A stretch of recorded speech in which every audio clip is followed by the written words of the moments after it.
quadro de treinamento para grupos especiais. Hoje eu vou trazer informações relevantes aí sobre a hipertensão arterial. Isso mesmo, qual exercício é melhor, treinamento cardiovascular ou a musculação, treinamento resistido, como deve ser o esperado do comportamento da nossa frequência cardíaca, da pressão arterial durante o treinamento, o que a gente pode, o que a gente não pode esperar desse comportamento.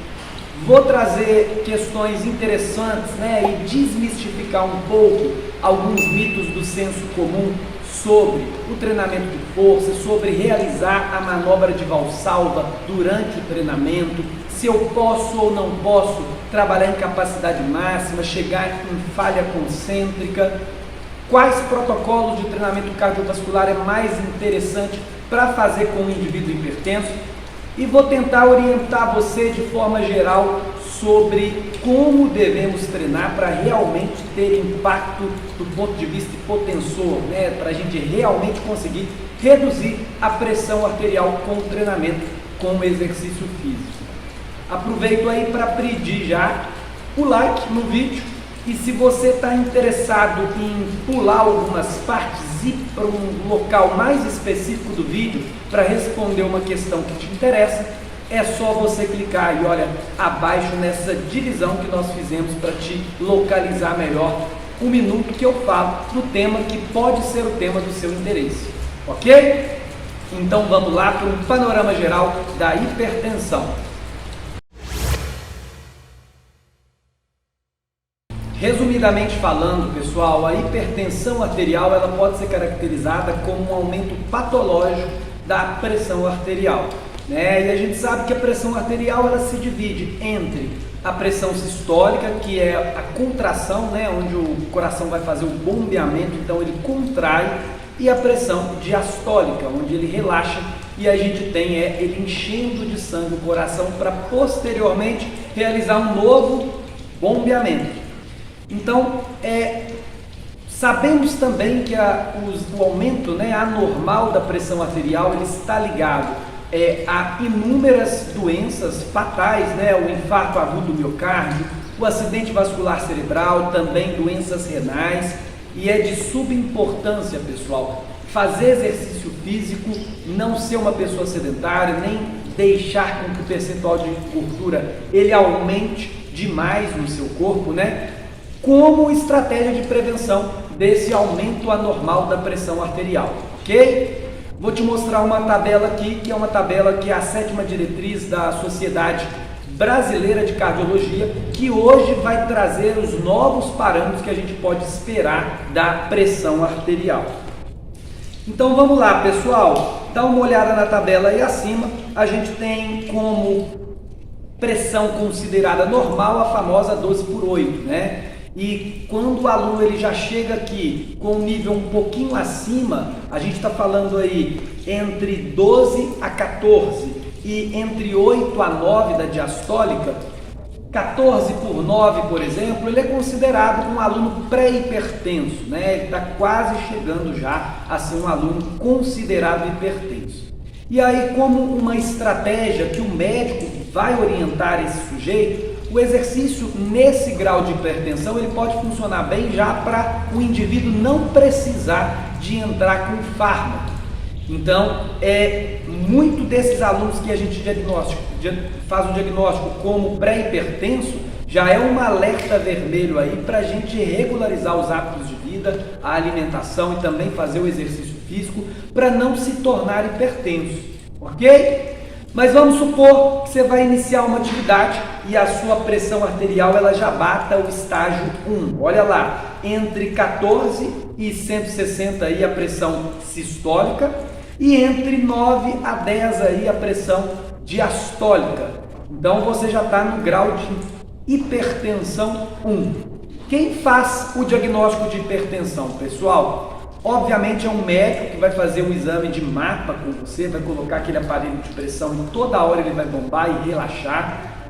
E no final de um dia você vai ter um gráfico sobre o comportamento da sua pressão arterial. O médico, identificando os níveis de pressão elevados, ele vai utilizar como estratégia aguda para o controle dessa pressão o uso de fármaco. E aí você já vai começar a tomar um remédio para controlar e diminuir esses níveis de pressão.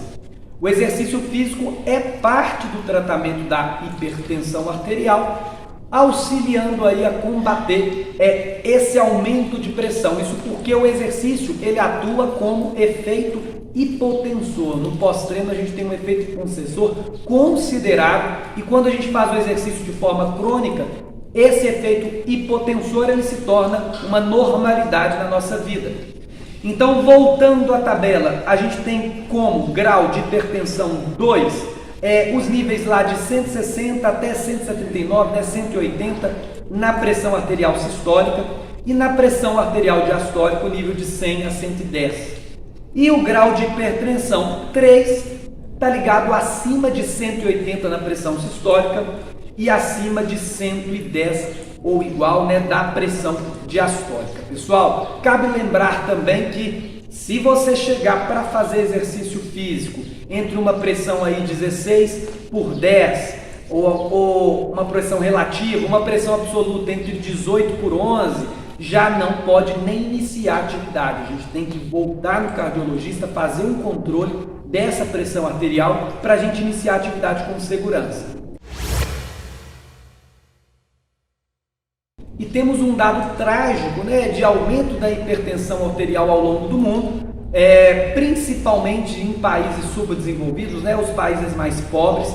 Essa hipertensão, devido à falta de orientação, falta de hábitos saudáveis, ela tende a ser maior, mas desprezando os fatores sociais, a gente tem um dado que ao longo da idade é comum o aumento da hipertensão, o aumento da pressão arterial. Então, ao longo do aumento da idade, a gente tem uma progressão desse aumento da pressão arterial e principalmente em mulheres, pessoal, são as que são mais atingidas pela doença, ok? E é um problema, para além desse problema de saúde pública, pessoal, a gente tem um problema econômico, Porque olha que coisa ruim aí, olha. A gente tem uma estimativa aí de 2018 que o Brasil, por exemplo, gastou em relação à hospitalização, procedimentos ambulatórios, medicamentos, cerca de 3,45 trilhões de reais nesse ano de 2018 com doenças crônicas. Entre essas doenças crônicas, pessoal, 59% desse gasto público foi relacionado à hipertensão arterial. E é por isso que a educação física hoje ela entra como uma estratégia biopolítica para diminuir os gastos públicos. Imagina só se a gente consegue chegar às mais pessoas e atuar antes mesmo da doença aparecer, agindo ali, olha, no como da vida, como devemos comer, como devemos nos exercitar, a gente consegue diminuir bastante esses gastos públicos, Então, nós, como profissionais, comecemos a aparecer aí no mercado estrategicamente, atuando como uma estratégia de controle econômico também. Para o mal ou para o bem, pessoal, a gente sabe que é mais interessante uma vida assim, com hábitos saudáveis, para a gente evitar essa doença que traz prejuízos aí na nossa vida. Não é mesmo? E falando dos benefícios do exercício físico, pessoal, o principal deles é que ele atua com um efeito hipotensor agudo pós-exercício. Então você vai fazer um treino de musculação, um treinamento cardiovascular, você terá um efeito agudo de hipotensão pós-exercício. Esse efeito deve ser até orientado no seu aluno, Porque se caso ele não tem essa orientação, os remédios estão desregulados, por exemplo, pode causar algum incômodo, o efeito hipotensor.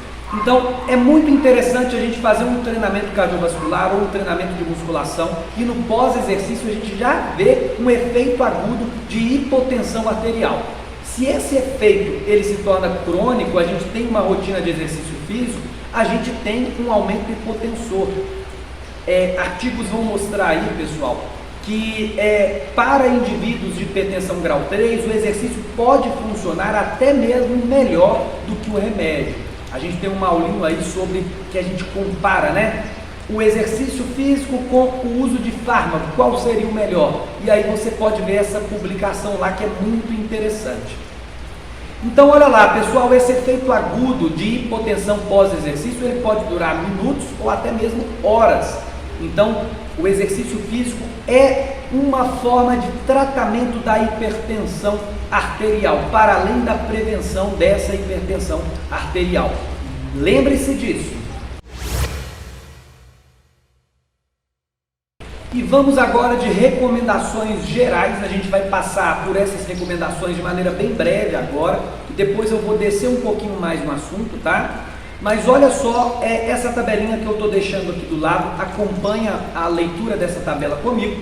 É uma tabela que eu retirei aí do livro da doutora Ingrid Dias, é uma doutora da Universidade Federal do Rio de Janeiro, especialista em treinamento para grupos de risco. Olha que tabela interessante, que a gente pode ter recomendações gerais, mas lembra que a gente precisa de tratar a hipertensão e o treinamento de forma mais individualizada, tá? Essas recomendações podem não ser úteis para o seu nível de treinamento. Então olha lá, tipos de exercício, priorizar exercícios que mobilizem grandes grupamentos musculares.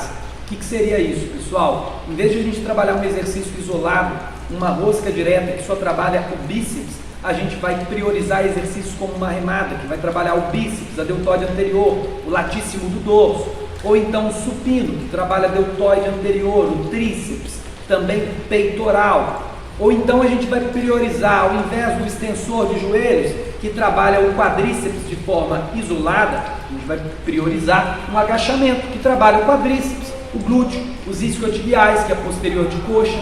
Então esses exercícios multiarticulares que envolvem grandes grupamentos musculares, eles são mais interessantes para a gente montar um programa de um hipertenso. Número de exercícios, eles podem ter um mínimo aí de 8 exercícios no programa de treinamento, contando aí com uma série de core também, que é sempre interessante a gente trabalhar ao longo do treinamento. E as séries desse exercício, de 1 a 5 séries, é um posicionamento interessante. A gente tem uma aula aí mostrando que acima de 5 séries a gente não tem um efeito interessante para a otimização dos resultados. Então a gente ficar nessa margem de 1 a 5 séries é super interessante, variando entre 5 a 30 repetições. Isso vai depender de fatores da periodização do treino, se a gente está planejando trabalhar hora resistência de força, hora força, e vai depender também do grau de hipertensão que o seu aluno ou que você está no momento. A gente sabe que se a gente trabalha programas, por exemplo, de 30 repetições para um aluno que chega já com uma pressão arterial elevada, isso pode ser um risco, porque a gente está deixando que esse aluno, a musculatura ela fique muito tempo sob tensão. E se a gente está deixando a musculatura muito tempo sob tensão, qual que é o efeito agudo que a gente tem disso? O aumento da frequência cardíaca, o aumento da pressão arterial no exercício, podendo colocar então esse aluno em risco cardíaco. Então, se o aluno está com a pressão controlada, não tem problema nenhum a gente trabalhar com 20 a 30 RM, repetições máximas. Porém, se ele tem um descontrole nessa pressão, o interessante é ele controlar antes de iniciar o exercício. Mas naquele dia específico que ele veio treinar, você pegou a pressão dele lá, já está um pouco elevada, está 15/9, por exemplo. É preferível que você trabalhe, preferencialmente com 8 repetições máximas, tá? Seguindo a mesma linha de raciocínio, pessoal, é interessante a gente utilizar sistemas de treinamento. Por exemplo, se a gente está fazendo um cluster, faz 4 repetições, descansa aí 30 segundos, mais 4 repetições, descansa 30 segundos. Isso 4 vezes, por exemplo, a gente tem um volume total de 16 repetições, só que com a pausa do cluster, a gente está fazendo que a frequência cardíaca, a pressão arterial, ela baixe durante o exercício, promovendo uma maior segurança cardíaca. Ok?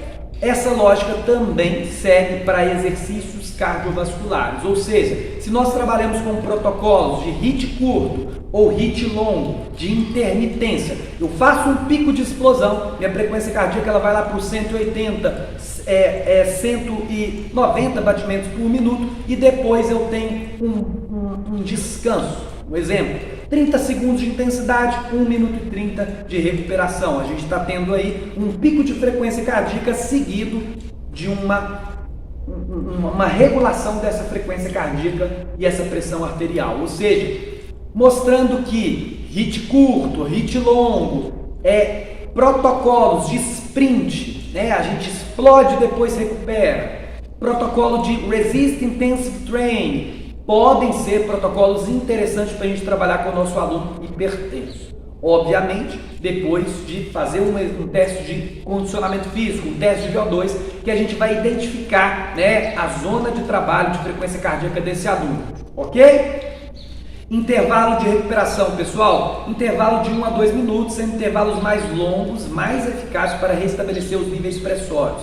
Então, se eu estou pensando em descansar 30 segundos, não é muito interessante. A gente aumenta o tempo sob tensão, a gente não deixa que a musculatura ela recupere, que o sistema circulatório ele recupere, reestabilize para iniciar uma nova série. Então, a gente está o tempo todo fazendo com que essa frequência cardíaca, essa pressão arterial, ela suba durante o treinamento e não estabilize. Então, a gente trabalhar com intervalos mais longos, 2 minutos, é super interessante com esse público, tá? Frequência semanal, em média 3 sessões, preferencialmente todos os dias, mas a gente sabe também que se a gente treina bem na musculação, a gente trabalha em capacidade máxima, em falha concêntrica, aquele momento que a gente não consegue completar a amplitude total de movimento, a gente sabe que a gente não vai conseguir nunca fazer as 5 vezes na semana com qualidade. Então a gente pode colocar sim 2, 3 vezes sessões semanais bem feitas com um excelente número de frequência semanal para a gente ter um controle da pressão arterial, uma redução dessa pressão arterial. Se você treina bem, pessoal, você consegue com 2 intervenções ter um ótimo resultado nos níveis pressórios, tá? Porém, a gente treinar 3 vezes na semana seria até melhor por causa do efeito hipotensor crônico que a gente vai causar sobre os níveis pressórios do aluno, tá bom? Então vamos lá, a duração da sessão, eles vão colocar aí 20 a 30 minutos por dia, totalizando mais de 90 minutos por semana. Porém, isso aí entra a questão da individualidade. Se eu tenho um aluno que ele já tem adaptações fisiológicas interessantes, a gente pode treinar 50 minutos, 1 hora, sem problemas, tá bom? Aquele aluno iniciante, principalmente aquele sujeito que ele não tem boas orientações, não está com a pressão tão bem controlada, uma sessão mais curta, 20 a 30 minutos, se faz mais interessante, tá bom? Então, vai também, com certeza, como tudo no treinamento, de acordo com a individualidade, ok? Beleza, pessoal? Passamos por essa tabelinha aqui e agora nós vamos falar um pouco da segurança, alguns aspectos que a gente deve levar em consideração para a gente treinar com segurança o nosso treino aqui na musculação. Olha só, o primeiro deles: indivíduos com pressão arterial não controlada devem procurar um médico. Eu mesmo já vetei, cerca aí, olha, se bobear, mais de 100 alunos aqui antes de iniciar o exercício físico, que eu medi a pressão arterial, estava descontrolada, pedi para ele voltar mais 2 vezes, na primeira sessão medi, estava descontrolada, depois de novo medi, estava descontrolada. Escrevi uma cartinha para o médico e solicitei aí que o médico ele avaliasse mais profundamente. E aí precisou-se de fazer um mapa, né, para checar realmente se ele estava apto a iniciar o treinamento sem o uso de fármaco. Então, pessoal, não iniciar o treinamento com a pressão arterial descontrolada, tá? Outra coisa, não se deve iniciar o treinamento, né, com uma pressão arterial absoluta aí 180 por 110, como eu havia falado anteriormente, uma pressão relativa de 160 por 100. Deve ser levado em consideração o veto do aluno, ou seja, eu tenho um aluno que ele chega para mim com esses valores pressórios, eu já não começo a atividade.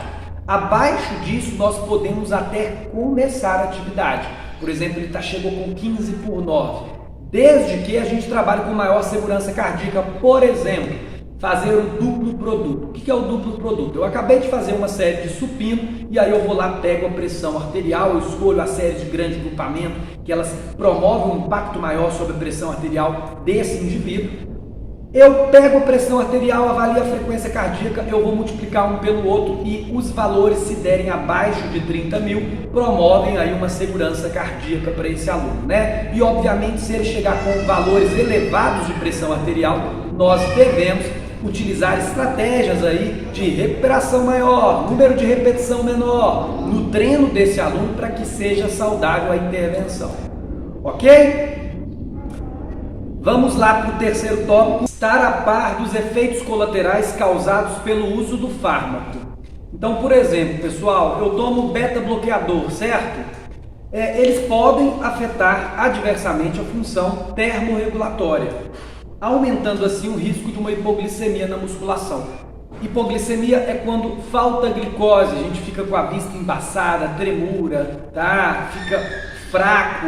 Então, se nós não conhecermos os remédios que nós estamos tomando, trazermos já aí do médico indicações para o exercício físico, a gente corre o risco de ser pego de surpresa durante o treinamento, tá? Outro exemplo são os diuréticos. Então, quando a gente lida com o público idoso, por exemplo, eles podem causar desidratação, então precisa de hidratar mais. Então, muito importante conhecer os fármacos, se informar melhor sobre o fármaco que você está utilizando para o controle da pressão, ok? A utilização de sistemas de treinamento como cluster, o duplo produto também eu disse, são sistemas de treinamento que podem ajudar a gente trabalhar com mais segurança cardíaca durante o treinamento, né? O cluster, como eu havia falado, você multiplica a frequência cardíaca versus a pressão arterial. Estando um valor abaixo de 30 mil, a gente tem uma segurança cardíaca durante o treino, ok? E sistemas de treinamento, quando o cluster, por exemplo, 4 repetições, descansa 30 segundos, 4 repetições, mais 30 segundos, mais 4 com a pausa, a gente faz com que recuperemos, né, estabilizemos a frequência cardíaca, a pressão arterial durante o treinamento, diminuindo o risco de uma hipertensão arterial, né? Trabalhar com muito volume, toda aquela questão que já foi abordada. Pessoal, é muito importante também a gente informar os nossos alunos sobre a questão da hipotensão pós-exercício, porque vamos supor que o seu aluno está tomando uma dose alta de remédio de hipertensão arterial. Juntamente com a dose vem o efeito hipotensor do exercício, que pode causar uma hipotensão mais aguda pós-exercício. Então a gente tem que informar bem sobre o que nós esperamos e o que deve acontecer pós-atividade física, tá?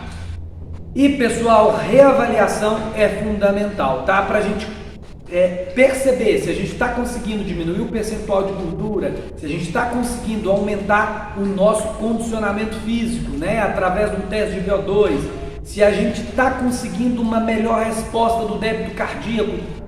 Depois do exercício a gente recupera mais rápido do que antes, né? Então, pessoal, é muito importante a gente reavaliar. E um aluno que ele toma remédio, é importante que ele tenha um controle, eu diria que no mínimo quinzenal, no mínimo mensal aí, sobre a pressão arterial dele. Porque é recomendado que antes do exercício afira a pressão arterial. Vamos supor, pessoal, que esse aluno, o remédio começou a perder o efeito, você não aferiu a pressão, a doença é uma doença silenciosa. O que pode acontecer? Acontecer dele treinar com uma hipertensão e não saber que ele está hipertenso. Então a gente tem que ter esse controle mais rigoroso. O aluno que ele tem hipertensão, ele precisa de ter esse controle, ter um aparelhinho de pressão em casa e ele avaliar essa pressão com um pouco mais de rigor, ok?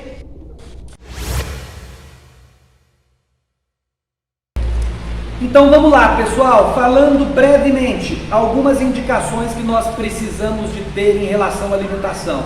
Olha lá, as restrições alimentares são muito importantes, então além de ajudar na diminuição da gordura corporal, deve atuar também como uma diminuição da ingestão de sódio.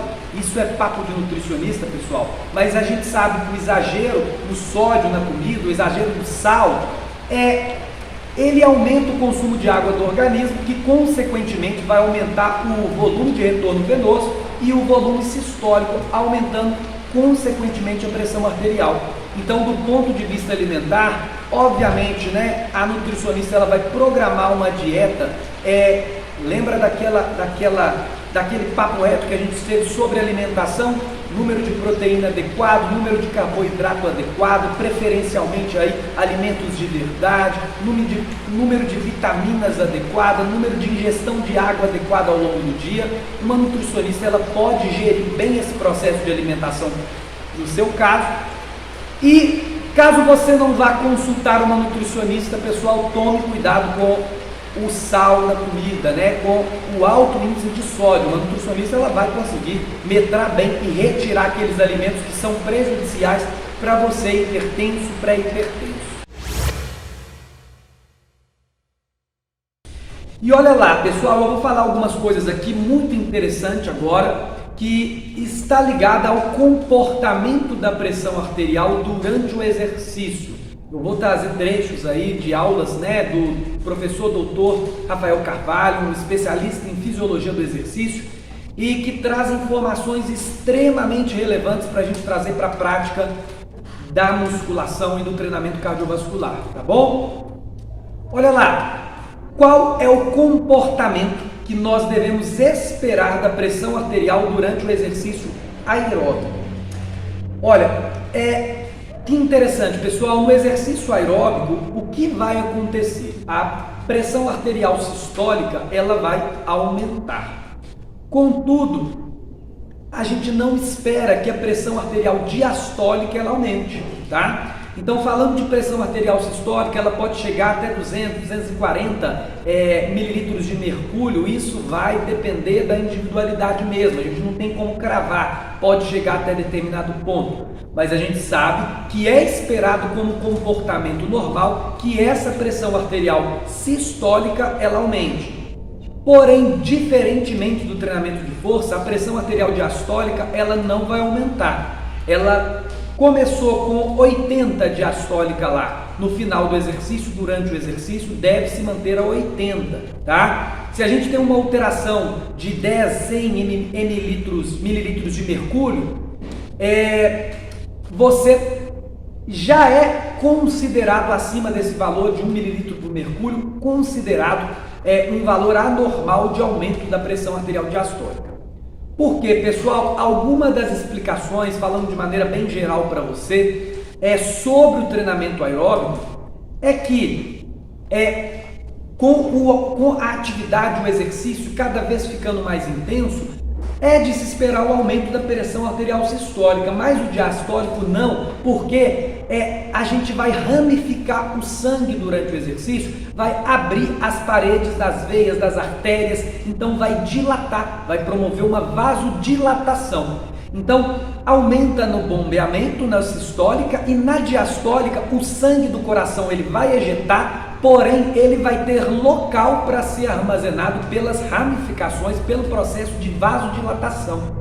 Isso não vai causar um aumento considerável da pressão arterial diastólica durante o treinamento aeróbico, tá bom? Então, se eu tenho um monitoramento do meu aluno hipertenso, vamos supor que eu estou lidando com um cardiopata, um grupo de risco, e eu faço esse monitoramento constante durante o treino. Eu percebi lá que no exercício aeróbico, a pressão arterial dele, diastólica, né, ela aumentou mais do que 1 mililitro de mercúrio. Ela foi lá, ela começou no 80, ela foi lá para o 100. Então, pessoal, já é um fator de risco, tá? Pode ter alguma lesão no tecido endotelial e a gente precisa de escrever uma cartinha para o médico indicando para ele faça um acompanhamento mais profundo do que está acontecendo com ele durante o treinamento de força, tá bom? Agora vamos lá, pessoal. Você está vendo aí, né, a importância da gente fazer um acompanhamento mais rigoroso com quem estuda, né? A gente pode salvar a vida se a gente entende dessas pequenas informações, essas características específicas do público hipertenso. E o comportamento da pressão arterial durante o exercício de força, o exercício resistido, a musculação. A gente pode colocar o crossfit, pode colocar o treinamento funcional, tudo nessa linha, pessoal. Mas olha lá, diferentemente do treinamento aeróbico, que a gente espera ao aumentar a intensidade, que a pressão arterial sistólica aumente, a pressão arterial diastólica ela se mantenha, no treinamento resistido não. É comum a pressão arterial sistólica aumentar e a diastólica também aumentar. Então, num treinamento é comum a gente pegar uma pressão aí de 20 por 15, 18 por 12, é comum da gente esperar esse aumento de pressão arterial sistólica e diastólica. Isso porque no treinamento da musculação, por exemplo, quando a gente está fazendo o movimento, a gente promove na fase concêntrica uma vasocompressão. Essa vasocompressão ela vai fechar os vasos ali e não vai permitir que esse sangue ele se esvaie. Diferentemente do treinamento aeróbico, a gente estava falando da vasodilatação, né? O sangue ele se espalha, então vai ter espaço para esse sangue. Então, com a pressão arterial diastólica aumentada, é um benefício da musculação comparado com o treinamento cardiovascular, porque aumenta também a perfusão de sangue para o coração, pessoal, fazendo, né, que a estratégia de exercício físico seja mais segura. Então, musculação é mais segura, pois exigimos mais do coração, mas mandamos sangue para ele também. Diferente do cardio, né, que por não promover um aumento de pressão arterial diastólica, não quer dizer que o cardio seja inseguro, pessoal. Mas comparado com a musculação, é um exercício mais seguro. Então, por exemplo, eu que já prescrevi treino para um indivíduo que teve 7 infartos, eu precisava de ser metódico em cada aspecto do treino que na prescrição. Tinha que acompanhar de perto. E aí, para esses indivíduos, então, passa a ser importante a gente começar a problematizar qual exercício traz o máximo de segurança cardíaca para me criar repercussão fisiológica nesse indivíduo, pessoal. Porque é muito comum aquele indivíduo que não sabe trabalhar, que não estuda, o que ele vai fazer? Vai fazer aquele treino mais ou menos, sem tanto impacto, sem tanta repercussão fisiológica, mas esse treino não vai ajudar em nada. Não vai ajudar em nada. Então, a gente precisa de mudar o conceito de treinamento, que é só fazer exercício físico, fazer uma caminhada, que isso vai trazer impacto para a sua saúde. Não traz nada. Se nós não causarmos repercussão fisiológica adequada, se não trabalharmos com sobrecarga dentro da segurança cardíaca sugerida, nós estressarmos aquela musculatura, fazermos com que aquele indivíduo crie adaptações, a gente não tem resultado, né? Para hipertenso, para diabético, para obeso, para todos esses indivíduos que sofrem de doenças crônicas e também para os indivíduos comuns, né, pessoal? A gente tem que entender que o treinamento ele vai gerar uma repercussão se ele for forte para muito forte.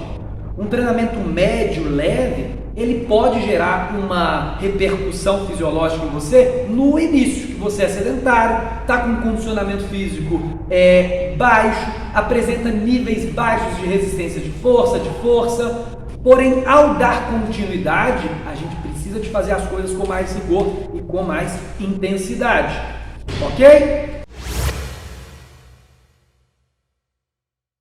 E agora vamos falar de um tema muito polêmico aí, que muitos profissionais eles trabalham de forma desatualizada, que seria a pressão transmural cerebrovascular, pessoal. O nome é difícil, né? Mas você vai entender quando eu falar de manobra de Valsalva.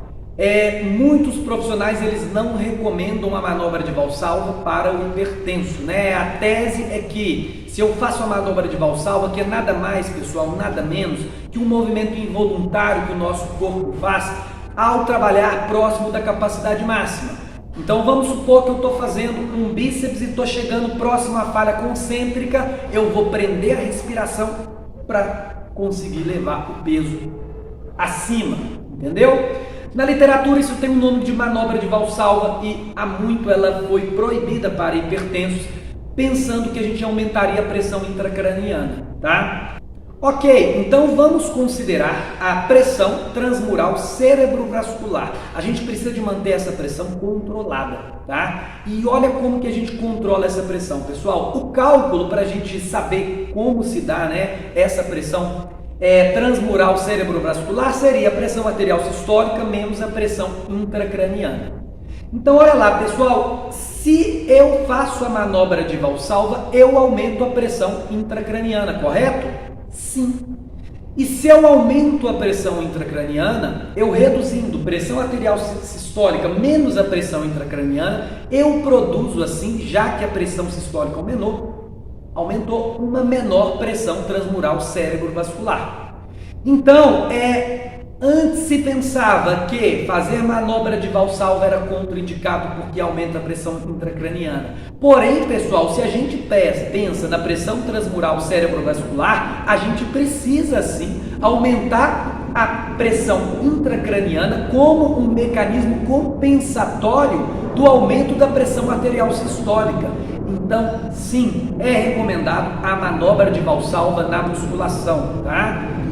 Atualização aí, pesquisas recentes não, pessoal, já são antigas, tá? Mas o direcionamento, pessoal, nada de ficar com aquele medo de chegar em falha concêntrica ou fazer manobra de Valsalva.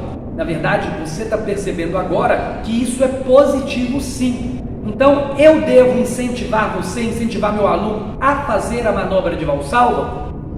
Não, porque a manobra de Valsalva é involuntária, tá? Eu devo incentivar você a treinar na capacidade máxima e na intensidade máxima. A consequência disso, ao chegar na falha concêntrica, que para você subir mais aquela repetiçãozinha, você realize a manobra de Valsalva de maneira involuntária. Então não precisa de se preocupar e não precisa de ter pânico de prender a respiração para elevar o peso. Ok? Tiramos esse mito então, comece a utilizar sim a manobra de Valsalva no seu treinamento. Bacana, né, pessoal? Olha lá, artigos vão mostrar aí que a gente reduz 24% dessa pressão transmural cerebrovascular quando a gente utiliza a manobra de Valsalva. Concluindo, pessoal, o que é melhor então para a melhora da hipertensão arterial? Você quer saber a melhor estratégia, pessoal? A melhor estratégia, sem dúvida, é nós combinarmos o exercício aeróbico cardiovascular com o treinamento de força, a musculação. A gente tem a musculação como padrão ouro, né? O exercício mais indicado, que traz mais efeito sobre a hipertensão, diferentemente do que o senso comum pensa, né? A musculação, muitas vezes o senso comum traz a musculação como um mal, mas não. Excelente, padrão ouro, tá? Mas combinando a musculação com o aeróbico, a gente tem repercussões de fato consideráveis, tá? E lembrando daquilo, pessoal, o treinamento é individualidade. A gente tem que calcular o número de séries por grupamento muscular que você faz, tá? Você viu as recomendações gerais aí, mas olha, se você é um aluno intermediário avançado, a gente não vai causar alguma repercussão fisiológica no seu treinamento se a gente treinar com baixa intensidade. Às vezes 20 minutos de treinamento não vai ser o suficiente, então vai de acordo com a individualidade, tá bom? Então, ao invés de pensar na melhor estratégia, combine estratégias. Treinamento de musculação é sensacional para o controle da hipertensão arterial, assim como o treinamento cardiovascular. A gente pode colocar os dois como super seguro, apesar da musculação ser ainda mais segura, tá? E muito obrigado. Combine então essas duas estratégias aí como um fármaco, como um remédio para a sua vida. E olha só, você quer uma dica? Você é hipertenso, não procura o exercício muito com a cabeça na doença não, tá? Contrate um profissional de educação física, estabelecer metas para além do efeito hipotensor, para além da doença, tá? Para que o exercício físico ele seja um ambiente mais atrativo, mais prazeroso para você. Crie metas conjuntas, reduzir o percentual de gordura, melhorar o condicionamento físico, tudo isso traz impacto para a hipertensão arterial. Construa uma estética bacana, uma estética melhor para você levar o exercício físico para a sua vida. Por quê, pessoal? O exercício físico só tem impacto mesmo de forma crônica, se a gente tem frequência, se a gente dura 1 ano, 2 anos numa academia. Aquele entra e sai com aquele pavor, aquela ansiedade por causa da hipertensão, por causa da doença, ele não vai te ajudar muita coisa não, tá? Então é isso aí. Nós podemos te ajudar se você aqui de Leopoldo treinar com a gente no presencial. Se não, quer fazer uma consultoria online, entre em contato com a gente aí, ok? E eu espero realmente que esse direcionamento é mesmo que geral, tenha contribuído para você entender um pouquinho melhor de como você deve se direcionar num salão de musculação, caso você esteja hipertenso ou está pré-hipertenso, ok? E é isso aí, pessoal. Bons treinos!